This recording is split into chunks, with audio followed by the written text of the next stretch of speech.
Le couple of míonús, tá físeán curtha má ag léonra litir canan ahan seaartain, fa lucht gró litir canan agus an obair atá a dhéanú acu chun an gheilg a chur chun cin.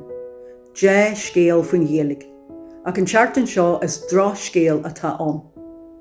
Dógar Foras na Gaeilge de híine sicáite go bhfuil siad chun scéimena a chur ar ceall agus scéimena eile a laidú, mar gheall ar an aspa airgid atá acu héin. Cuirí sé sin is de go mór ar obair léonra litir canan agus ar agríochtaí eile fud fad na tíre. Dírí bhchairde is mar sé cíhín cairlach le léonra litir canan ar an drochhuair tá Drochscéal faitigún ar na muilemh. Be ceirthe siar an mbliana rud a chéilíonn nach mé muid an lans na raibh leis na planana bhí agin agus be bac ar obair soginne mbliana mar gheall ar seo. I measc na ceirthe a bhí son, ní bheith scéim takeíocht a gród tar leor choirbí mbliana, be sé curtha ar ceall, agus is mór trua é sin mar tá anna chuid obair deanta gunne le coppla bliana nuas maidir le seo. Agus be díama ar chuid mhór daoine fud fad an bhaile seo agus grólaachtaí mar gheall ar an cinniú seo.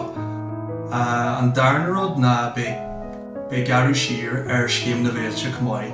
Rud a chéilíonn nach mé muid an lans na raibh leis le féile an óir. Bhí na scéimena sin curtha ar ceall, agus bé laidú a dhéanú ar scéimena eile. Macasáil scéim forbartha léonra Gaeilge, scéim na mbliana, scéim na gheall agus eile. Bhí seo isteach go mór ar an obair tarsúil aganne leis an íoság, go háirithe an clubáige agus na campásaí. Tá an fás agus forbar steanta agin san dáróid seo, agus bhhaithlann sin na chuine le gheall agus sin na leatna má agus an campásaí go háirithe a chur ar fáil don ní smó daoine nuair tá níl le bhain.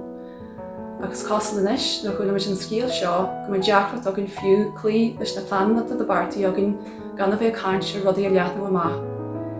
Níl seo maic go leor nuair táimid deanú dul chun cinn agus bhfuil constaí airgid curtha as ar gcóir.